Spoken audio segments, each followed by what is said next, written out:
Hello friends, कैसे हैं आप सब। आज की वीडियो में हम लोग बात करेंगे MCS 226 की, जिसका एग्ज़ाम कल है। ठीक है। तो इस सब्जेक्ट का नेम तो आपको पता ही है, data science and big data. ठीक है। तो इसमें फ्रेंड्स कुछ क्वेश्चंस ऐसे होते हैं जो हमारे एग्जाम्स में आते हैं, जो कि इंपॉर्टेंट टॉपिक्स हैं। एज़ यूजुअल मैंने पहले भी वीडियोज़ बनाई हैं इंपॉर्टेंट टॉपिक्स के बारे में, और इस सब्जेक्ट के नोट्स ऑलरेडी मेरे चैनल पर डले हुए हैं। ठीक है। तो देखो, मैंने यहाँ पे जून 2025 का एक क्वेश्चन पेपर लिया है।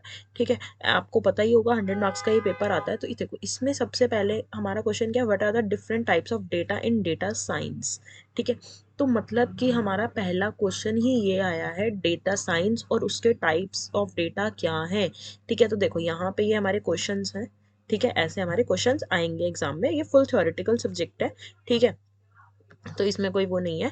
अब देखो, यहाँ पे डेटा साइंस क्या है। सबसे पहले ऑब्वियसली मैंने आपको हमेशा कहा है, जब भी आप किसी भी सब्जेक्ट के बारे में पढ़ो, उस सब्जेक्ट का जो भी टॉपिक सब्जेक्ट का नेम है ना, एटलीस्ट उसके बारे में ज़रूर पढ़ के जाओ, चाहे वो एग्जाम में कभी आया हो या ना आया हो। बिकॉज आपको इतना पता होना चाहिए आप किस सब्जेक्ट के बारे में पढ़ रहे हो, वो सब्जेक्ट का मतलब क्या है। ठीक है। तो सबसे पहले यहाँ पे डेटा साइंस की डेफिनेशन है, जो कि एग्जाम में भी आ रखी है और आपको वैसे भी पता होनी चाहिए। ठीक है। उसके मैंने एडवांटेजेस लिखे हैं। ठीक है। तो यहाँ पे एप्लीकेशंस ऑफ डेटा साइंस है, एग्जाम में आ रखी है, आप देख सकते हो। ठीक है। उसके बाद आता है स्टैटिस्टिकल डेटा टाइप्स। मतलब कि अभी तक हमने डेटा साइंस के टाइप्स, ठीक है, डेटा साइंस का मतलब, उसकी एडवांटेजेस, उसकी एप्लीकेशन देखी। अब उसके बाद आता है स्टैटिस्टिकल डेटा टाइप्स, मतलब कि कौन कौन से डेटा टाइप्स हैं, क्योंकि एग्जाम में देखो ना, फर्स्ट क्वेश्चन ही यही आया हो, what are the different types of data in data science. कितने टाइप के डेटा हैं डेटा साइंस में। ठीक है। तो हम ये लिख सकते हैं statistical data type. Two types of data है। ठीक है। कैटेगरिकल और क्वालिटेटिव और क्वांटिटेटिव। क्वांटिटेटिव और क्वालिटेटिव में आपको हमेशा से मतलब पता होगा। इसका बेसिकली सिंपल सा मतलब ये होता है, जब भी हम क्वांटिटेटिव की बात करें, क्वांटिटेटिव के मतलब की होता है वो न्यूमेरिकल डेटा, जिसको हम नंबर्स में मेजर कर सकते हैं।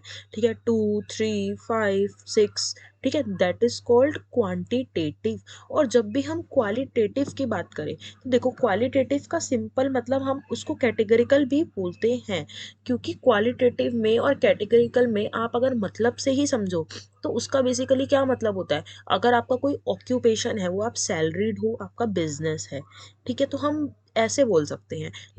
अगर मैं आपको एक और एग्जांपल दूँ, सपोज किलोग्राम। ठीक है। इसे हम बोलते हैं क्वालिटेटिव। ठीक है। तो आप क्वांटिटेटिव और क्वालिटेटिव में इसका हमेशा डिफरेंस ना पूछ लेते हैं कभी कभी एग्जाम में, क्योंकि स्टूडेंट्स बहुत कंफ्यूज रहते हैं। देन आता है आपका मेजरमेंट स्केल ऑफ डेटा। ये एग्जाम में कभी कभी आता है, लेकिन ये उतना टफ नहीं है, आपको ये इजीली पता होना चाहिए। देखो, डेटा हमारा होता क्या है, जो भी हमारा कुछ मतलब कि किसी भी चीज़ के बारे में हमारे पास जो इन्फॉर्मेशन होती है, हम उसे स्टोर करते हैं, उसी को डेटा बोलते हैं। ठीक है। अब मेजरमेंट स्केल क्या होता है, मेजरमेंट स्केल में क्या क्या इंक्लूड होता है। देखो, जैसे कि यहाँ पे मैंने लिखा हुआ है टेबल में, यहाँ पे नॉमिनल। नॉमिनल में बेसिकली क्या क्या इंक्लूड हो सकता है, जैसे कि जेंडर। जेंडर क्या होता है, फीमेल, मेल, ऑर्डिनल। मतलब कि ऐसे ही ना ये डेटा टाइप्स होते हैं, जैसे इंटरवल, रेशियो, ये आपने सुना होगा, किलोग्राम वगैरह हम सुनते हैं ना, तो उसी को हम मेजरमेंट स्केल कहते हैं। तो डेटा साइंस में यानी कि डेटा का मेजरमेंट स्केल क्या होता है, ये एग्जाम में पूछा जाता है। और अब देखो, टाइप्स ऑफ डेटा की बात करें तो स्ट्रक्चर और सेमी स्ट्रक्चर डेटा होता है। ये बहुत ही इंपॉर्टेंट क्वेश्चन है। ठीक है। ये 4 टाइप्स के जो डेटा होते हैं, इसमें से डेटा स्ट्रीम जो है वो कई बार पूछा जाता है, और स्ट्रक्चर, सेमी स्ट्रक्चर और अनस्ट्रक्चर के बीच में डिफरेंस पूछा जाता है। ठीक है। तो इसको ज़रूर कर लेना, अगर डिफरेंस आए ना है इसके, ये चीज़ आ सकती है। ठीक है। ऑलरेडी एग्जाम में आ रखा, और ये मैं आपको पहले भी मैंने बताया था कि ये इंपॉर्टेंट टॉपिक है। देखो, डेटा स्ट्रीम का मैंने अभी बताया था ना, ये एग्जाम में ज़रूर आता है। ठीक है। सैम्पलिंग बेसिकली जब भी आप एक वो करते हो, मतलब कि जब भी आप किसी के मतलब कि रिसर्च करते हो, ठीक है, किसी भी बारे में। ठीक है। तो हमारे लिए ये मुश्किल होता है कि हम हर घर में जाके हर बंदे से इंडिविजुअली डेटा कलेक्ट करें। इससे बढ़िया हम क्या करते हैं, हम सैंपल कलेक्ट करते हैं। सैंपल का मतलब क्या होता है, जो भी रिसर्च में पार्टिसिपेट करेगा, ठीक है, उन ग्रुप का, उसे हम बोलते हैं सैंपल। ठीक है। तो इसके सैम्पलिंग के भी टाइप्स होते हैं। तो आप ये एग्जाम में ज़रूर पढ़ के जाना, क्योंकि सैम्पलिंग के टाइप्स कभी कभी पूछे जाते हैं, लेकिन आपको सैम्पलिंग का मतलब ज़रूर पता होना चाहिए। ये हमने स्कूल टाइम में अपने स्टैट्स में भी पढ़ा था। ठीक है। देन आता है basic methods of data analysis. Basic methods क्या है डेटा एनालिसिस के, डिस्क्रिप्टिव, देखो डिस्क्रिप्टिव के ना यहाँ पे मैंने कई चीज़ें दे रखी हैं क्योंकि एग्जाम में कभी कभी आती हैं। हाँ ये रेयर है क्योंकि मीन मीडियन मोड ये सब एग्जाम में हमने स्टैट्स में पढ़ रखा है पहले, लेकिन ये सब इस वाले एग्जाम में बहुत रेयर आता है। अगर आपको ये टॉपिक स्किप करना है आप कर सकते हो, लेकिन बेटर है एक बार नज़र मार लेना। ठीक है, देखो स्प्रेड ऑफ क्वान्टिटेटिव डेटा, ऐसे क्वेश्चन पूछा जा सकता है। ठीक है, तो ये आप पढ़ लेना क्योंकि इसके फॉर्मूलाज हैं तो आपको एक बार इसको देखना पड़ेगा। देन सबसे बड़ा इंपॉर्टेंट क्वेश्चन है डेटा साइंस की लाइफ साइकिल क्या है। ठीक है, डेटा साइंस की ना अपनी लाइफ साइकिल है, तो मैंने यहाँ पे पूरा एक्सप्लेन किया है स्टेप बाय स्टेप, इसको पढ़ लेना। प्रोबेबिलिटी एग्जाम में मोस्टली डेफिनेशन आती है, लेकिन कंडीशनल प्रोबेबिलिटी और इसके और भी कुछ टाइप्स हैं वो एग्जाम में कभी कभी पूछे जाते हैं। देखो अभी हमारे जून 2025 में इन लोगों ने पूछ रखा है कंडीशनल प्रोबेबिलिटी क्या होती है। ठीक है, तो उन इक्वेशन के और एग्जाम्पल के साथ बताना है। देखो यहाँ पे कंडीशनल और बायस थ्योरम भी इंपॉर्टेंट है। कंडीशनल प्रोबेबिलिटी इतनी मुश्किल नहीं है। ठीक है, आपको बस प्रोबेबिलिटी बतानी है जो इवेंट अकर हुआ है। ठीक है, देखो x upon y, probability of x intersection y upon probability of y। x intersection y मतलब दोनों का कॉमन पार्ट, ये वाला पार्ट दोनों का कॉमन होता है ना, ये x और ये y इन दोनों का कॉमन पार्ट, और प्रोबेबिलिटी ऑफ y। ठीक है, और बायस थ्योरम भी उतनी डिफिकल्ट नहीं है, बस ये उसका फॉर्मूला है तो एक बार रीड कर लेना। ओके, देन आता है random variables and basic distributions. ये कभी कभी आता है पर बेटर है एक बार नज़र मारो, नहीं है टाइम नज़र मारने का तो सिर्फ उन टॉपिक्स पे नज़र मार लो जो हमारे एग्जाम में आए हुए हैं। देखो यहाँ पे है probability distribution of continuous random variable, then normal distribution, sampling distribution काफ़ी इंपॉर्टेंट है क्योंकि सैम्पलिंग अपने आप में ही बहुत इंपॉर्टेंट है। देन आता है significance testing of statistical hypothesis. ठीक है, देन हमारे चैप्टर 3 में हमारे डेटा क्वालिटी के कुछ फैक्टर्स हैं। ठीक है, ये आप बना के भी लिख सकते हो तो इसको पढ़ने की ज़रूरत नहीं है, आप बना सकते हो इसको easily. Data pre processing exam में आया हुआ है और 2-3 बार आया हुआ है, तो बेटर है इसको करके जाना। ठीक, अब देन आता है डेटा क्लीनिंग। डेटा क्लीनिंग हमारे लिए एक बहुत ही ज़रूरी स्टेप होता है। ठीक है, क्योंकि डेटा क्लीनिंग का मतलब आप अपने फ़ोन में भी जब आपकी स्टोरेज भर जाती है तो आप अपना डेटा क्लीन करते हो। ठीक है, उसके लिए आप क्या क्या मेथड्स यूज़ करते हो। ठीक है, तो उसके लिए आपको एक बार इसको रीड करना पड़ेगा क्योंकि हम अपने फ़ोन की जो स्टोरेज क्लीन करते हैं उसके कुछ मेथड्स होते हैं। ठीक है, लेकिन मेरा कहने का मतलब मेथड्स वो वाले मेथड्स नहीं है कि go to the file then open storage box, no. ठीक है, इसमें कुछ अलग मेथड्स होते हैं डेटा क्लीनिंग के, जैसे कि इग्नोर द टपल्स। ठीक है, क्योंकि टपल जो है हमारे मतलब कि जब हमारे टपल है वो काफ़ी मिसिंग वैल्यूज में भी यूज होते हैं। ठीक है, तो इसके कुछ मेथड्स हैं, एक बार इसको पढ़ लेना। ओके, देन आता है data integration, data reduction, data transformation. इसको पढ़ के जाना, ये सब में से कोई भी शॉर्ट नोट आ जाता है 2 या 5 मार्क्स में। देखो जैसे डेटा क्यूरेशन में आया हुआ है। ठीक है, तो देन आता है डेटा इंटीग्रेशन टेक्निक्स, ये कभी कभी एग्जाम में आता है। सो अगर इतना मतलब आपको ज़्यादा में डीप में पढ़ना है तो पढ़ लें।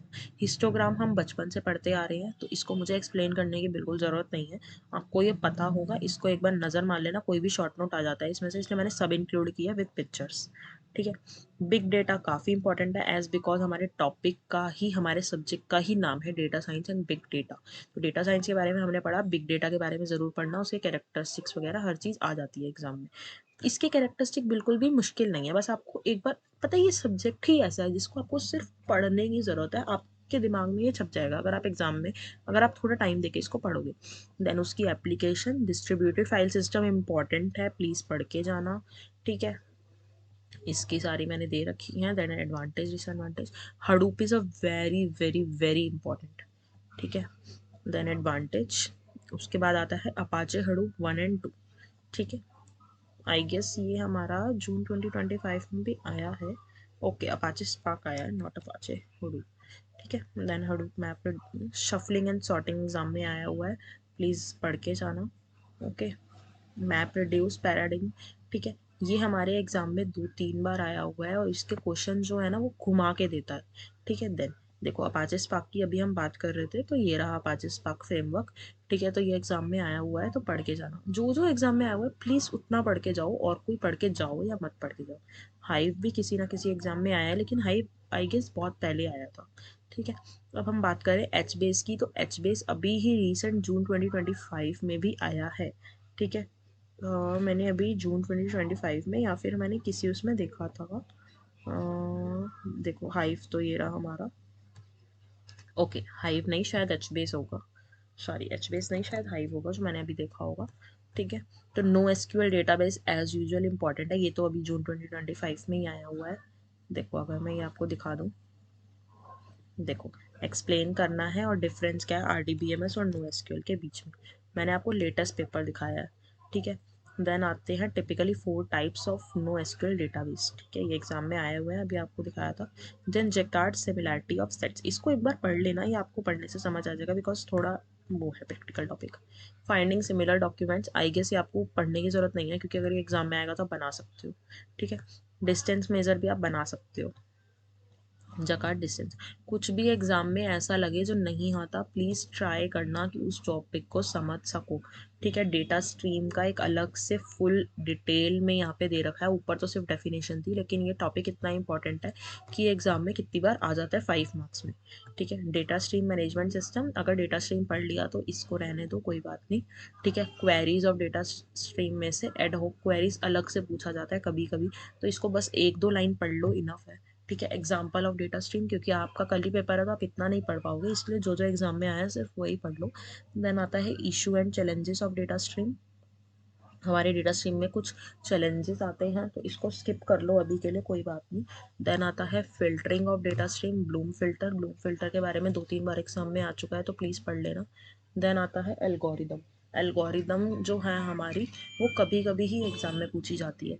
ठीक है, तो इसको अभी के लिए स्किप करना है तो कर दो, कोई बात नहीं। लिंक एनालिसिस और पेज रैंक ज़रूर पढ़ के जाना। स्पाइडर ट्रैप में से डेड और एंड प्रॉब्लम, ये काफ़ी इंपॉर्टेंट। ठीक है, देन आता है आपका पेज रैंक, जिसको आप स्किप कर सकते हो, इन टॉपिक्स को स्किप कर सकते हो। मैं फ्रेंड्स पहले ही बता रही हूँ, जिन टॉपिक्स को भी स्किप कर रहे हो, ये गारंटी मत लेके चलना वो एग्जाम में, कभी कभी ये इग्नू वाले हैं, वो ऐसा टॉपिक भी दे सकते हैं जो पिछले 10 ईयर में ना आया हो। ठीक है, मैंने आपको हमेशा बताया 70 to 80% टॉपिक 10 ईयर्स में से आता है। ठीक है, तो आप एटलीस्ट उसको कवर करके जाओ। ठीक है, देखो रिकमेंडेशन सिस्टम आ रखा है, मैंने आपको बताया ना, जो जो मेरे नोट्स में आपको लग रहा है जिसमें मैंने रेड मार्क कर रखा है वो प्रीवियस ईयर है, तो आप उसको ज़रूर पढ़ के जाओ। मैं और अभी आप इतना करो। ठीक है, जिसको नोट्स चाहिए वो नोट्स के लिए वो जो वीडियो मैंने डाल रखी है वो देख लो एक बार, उसमें मैंने थोड़ा मतलब कि स्क्रॉलिंग जो है वो धीरे धीरे करी है, तो आप एक बार उसको देख लो। डेटा स्ट्रक्चर्स और आर प्रोग्रामिंग, आर प्रोग्रामिंग ना काफ़ी इंपॉर्टेंट है और आर प्रोग्रामिंग का कोई ना कोई क्वेश्चन आ जाता है। देखो अगर मैं आपको अब पेपर इसकी बात करूँ, इसमें क्या लिखा है, but are the factors in R programming give characteristics of factor. ठीक है, JSON file in R, how to convert JSON into data frame. मैंने अभी आपको बताया ना, आर प्रोग्रामिंग बहुत इंपॉर्टेंट है, आएगा ही आएगा क्वेश्चन उसमें से। बिग डेटा और डेटा वेयर हाउस में आया हुआ है, डेटा क्लीनिंग क्या होती है ये मैंने दिखाया था। ठीक है, बॉक्स प्लॉट जो है वो आया हुआ है, तो देखो यहाँ पे हमारा बॉक्स प्लॉट आया हुआ है, अगर मैं बॉक्स प्लॉट को सर्च करूँ अपने उसमें तो आपको मिल जाएगा, ये देखो ये रहा बॉक्स प्लॉट हमारा, यहाँ पे मैंने लिख भी रखे हैं, एग्जाम में क्वेश्चन आए हुए हैं। और देखो ये मैंने 2025 से पहले बनाया था, लेकिन अभी भी 2025 में भी ये क्वेश्चन आया हुआ है। देन बिग डेटा, उसके कैरेक्टरिस्टिक हमने देखे थे, HDFS, finding similar document, code इन आर प्रोग्रामिंग। ठीक है, इसमें आपको ना ये चीज़ें आ सकती है, हाइव अभी मैंने आपको दिखाया था, रिग्रेशन, वेक्टर इन आर प्रोग्रामिंग, टाइम सीरीज। ठीक है, तो कुछ नोट्स में ना, ये जो मेरे नोट्स हैं इसमें प्रीवियस ईयर के जो भी क्वेश्चन दिखें, जहाँ जहाँ दिखें वो प्लीज़ पढ़ के जाना, और कुछ पढ़ के जाओ ना जाओ, प्रीवियस ईयर के क्वेश्चन ज़रूर पढ़ के जाना। ठीक है, तो प्लीज़ ये वाले पढ़ लेना। देखो टाइम सीरीज एनालिसिस, सब चीज़ें मिलेंगी मेरे नोट्स में।